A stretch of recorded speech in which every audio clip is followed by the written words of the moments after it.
On the great continents of the earth, the high mountainous areas are generally considered of little use in farming. In the Western Hemisphere, the North American Rocky Mountain region is used principally for grazing and mining.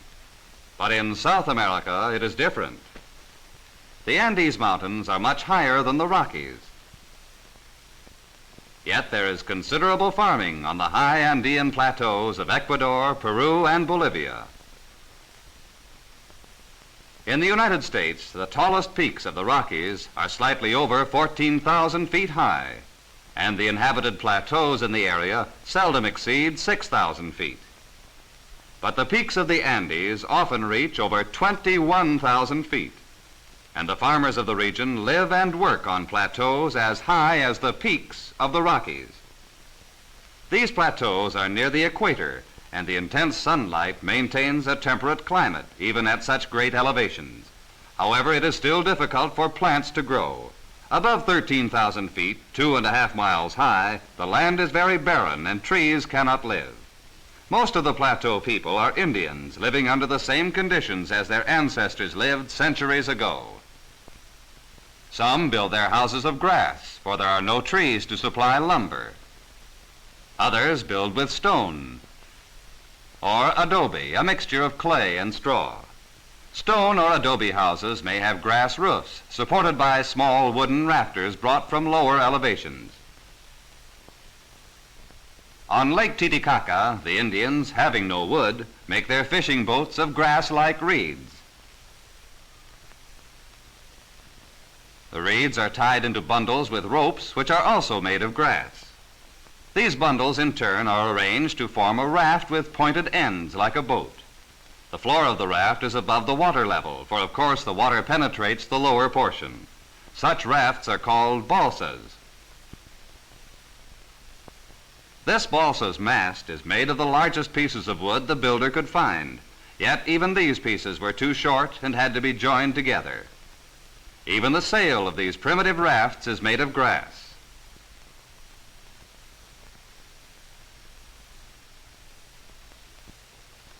Peruvian wheat, called quinoa, grows well at these high altitudes. Extensive fields of quinoa cover the level ground between the mountain ranges. Somewhat lower, around 2 miles high, occasional trees are seen, and wheat and barley grow more readily. Many fields require irrigation, and often such water is carried in ditches dug centuries ago by the primitive ancestors of the present plateau farmers. Sometimes terraces have been needed to provide level ground for such irrigation or to add land for cultivation to the limited flat area of the plateau. The method of harvesting plateau grain is very primitive. Farm machinery is almost unknown. Wheat is cut by hand in the same manner as it was cut centuries ago. Each of these men is loaded with about 100 pounds of grain, carrying it to be threshed. They are used to the thin air of these altitudes. Such physical effort is impossible for persons from lower elevations who are accustomed to more oxygen. Threshing is also without machinery. Cut grain is arranged in a circular pile. Then a yoke of oxen is driven round and round, treading on the grain. The farmers' sons, using homemade wooden pitchforks, help keep the pile in order. The oxen's hooves squeeze the kernel of the grain from its husk, like this. The husk and stalk which remain are called chaff. Now the grain and chaff are separated by winnowing. The pile of mixed grain and chaff is tossed into the air. A light breeze blows the chaff aside. The heavy kernels of grain are not affected as much by the breeze. They fall more directly downward. In this way, grain and chaff are separated. The breeze blows the chaff to one side of the pile, while the grain accumulates on the other.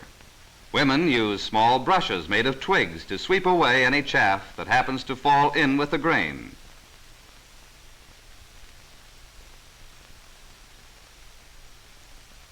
Some grain is ground into flour for cooking. This primitive method of grinding between stones has been used by man for thousands of years. Maize, often called corn, grows well on the Andean plateaus. It was a chief source of food for both the North and South American Indian long before the coming of white men. From surrounding mountains, farmers look like working ants as they carry bundles of maize from the fields.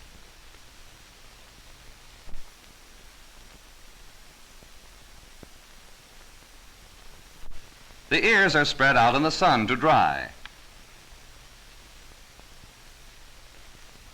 Primitive maize from the Andean plateau has a large kernel and a shorter ear than that now raised in North America. Farmers keep herds of goats for their milk and hides.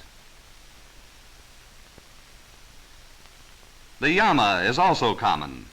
This animal is a South American species of camel, although it is smaller than a camel and does not have humps.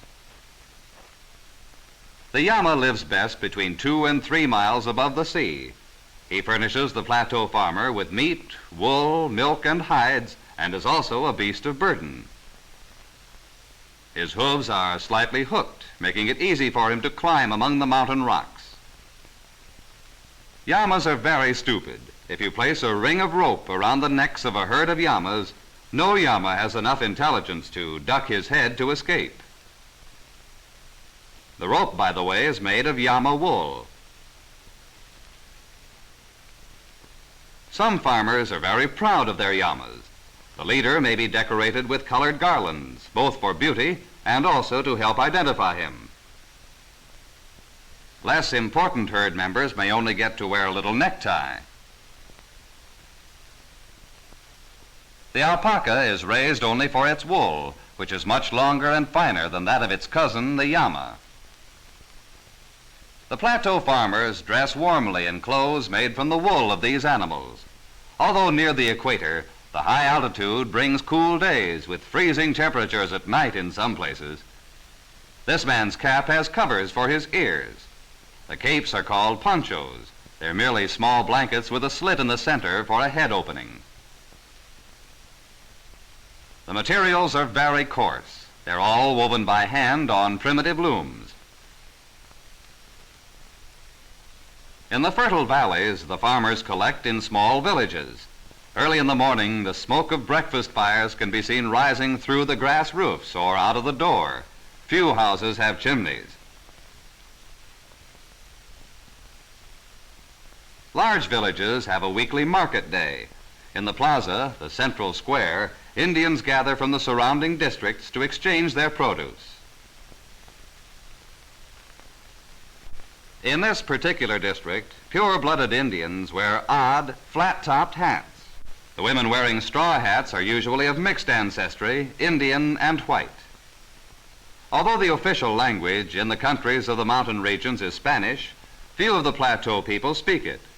They prefer their original Indian tongues, frequently Quechua or Aymara.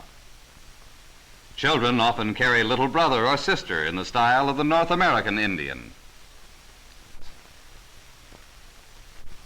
In this line, women are selling red peppers. This young lady is buying with money she carries in a small llama wool purse.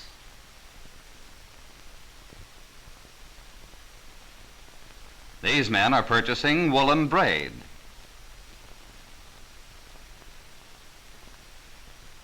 This is the meat market.